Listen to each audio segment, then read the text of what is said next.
ஒரு பெரிய காட்டில் பாசுகரன் என்ற ஒரு கொடூரமான சிங்கம் வாழ்ந்து வந்தது.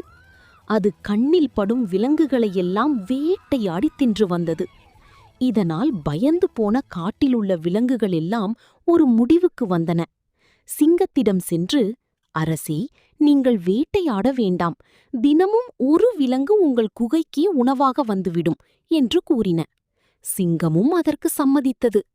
ஒரு நாள் ஒரு சிறிய முயலின் முறை வந்தது. அந்த முயல் மிகவும் புத்திசாலி.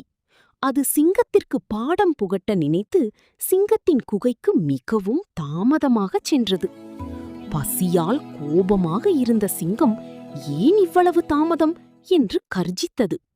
அதற்கு முயல் பயப்படுவது போல நடித்து, அரசே, நான் வரும் வழியில் மற்றொரு சிங்கம் என்னை வழிமறித்தது. அதுதான் இந்த காட்டிற்கு ராஜா என்று கூறுகிறது என்றது. கோபமடைந்த சிங்கம், எங்கே அந்த சிங்கம், என்னிடம் காட்டு என்று கத்தியது. முயல் அந்த சிங்கத்தை ஒரு பெரிய கிணற்றின் அருகே அழைத்துச் சென்றது. அரசே, அந்த சிங்கம் இந்த கிணற்றுக்குள் தான் ஒளிந்திருக்கிறது என்று முயல் கூறியது.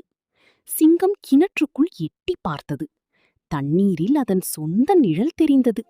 அதை மற்றொரு சிங்கம் என்று நினைத்து அதனுடன் சண்டையிட கிணற்றுக்குள் குதித்தது.